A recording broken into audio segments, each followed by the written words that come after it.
Hey guys, welcome to Rosie's Dessert Spot. Today we'll be creating this fun 2-tier chocolate sphere decorated cake. You'll need two cakes. I have a 7-inch and a 4-inch. My 7-inch bottom tier has already been stacked and crumb coated. Here I'm applying a final layer of frosting in blue buttercream. If you'd like to know how to make the buttercream, I'll leave a link to the video in the description box below and in the eye icon up top. I like to start at the top, flatten it out, and then add more buttercream to the side.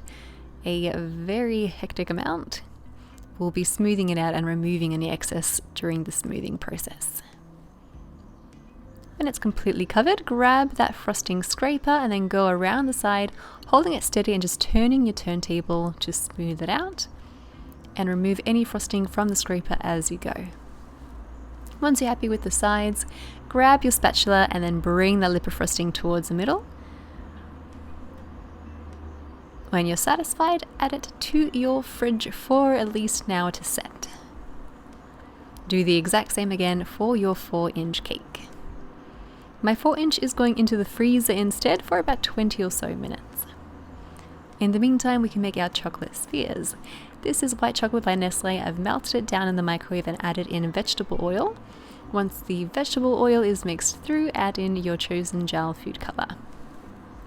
I've taken a brush and I'm adding the chocolate into the cavities of a half sphere mold. And if you don't want to use a brush, you can use a tablespoon. That will work really well too. Pop it into the fridge to set for at least a good 15 minutes and then apply a second coat again. It looks very messy, I know, but when you pop it out, it's completely neat, I promise. For the smaller size, I did use a teaspoon. This was actually a lot easier than the brush method, and it covered a lot more. Pop it into the fridge, let it set, and then apply that second coat again. After the second coat, it should pop out nice and thick and neat. And then we'll be just trimming down the sides to get rid of any of that excess chocolate.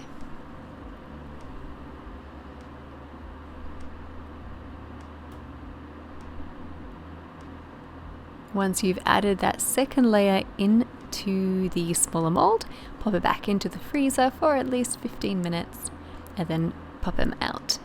You can technically cut off the edges while it's in the mold as well. Saves you from having to do it later, totally up to you. And then I've taken a large blush brush and some edible gold luster dust, just pouncing it all over my chocolate that's been colored yellow. From here, we're ready to assemble our cakes. So I've taken 3 bubble tea straws, pressing them into the top of the cake until it reaches the very bottom, and then give them a bit of a wriggle and twist them back up. You can cut it just where the buttercream meets the straw. That's where you know it will be cut flush with the top of the cake. I've got mine in a triangular formation. You could add more straws if you like, but I find 3 works pretty well for a 4-inch top tier.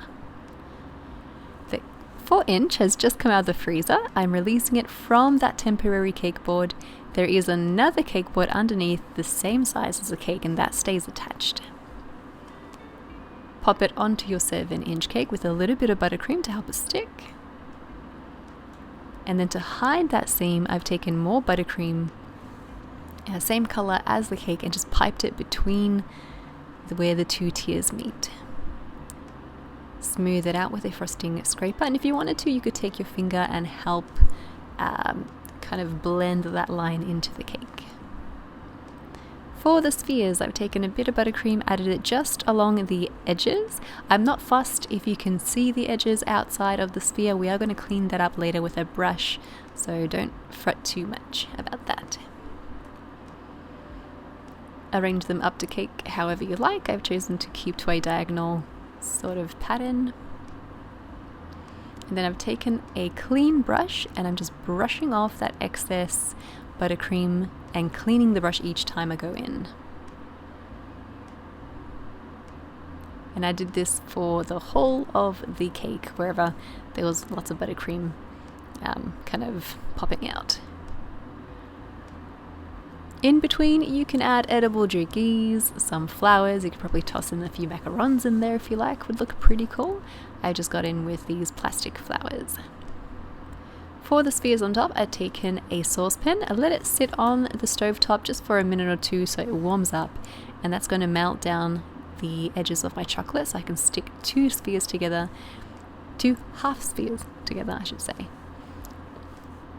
And then stick them onto your cake with more buttercream.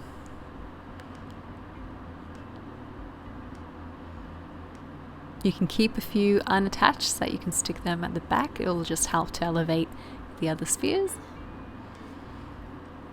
Clean up the sides and your cake is complete. I hope you guys enjoyed this cake decorating tutorial and give it a go. I would really love to see how yours comes out. Hashtag Rosie's Dessert Spot if you do try it, I'd love to see. And you're welcome to subscribe for more tutorials. We do upload a new video every week. Thank you so much for watching, and we'll catch you in the next one.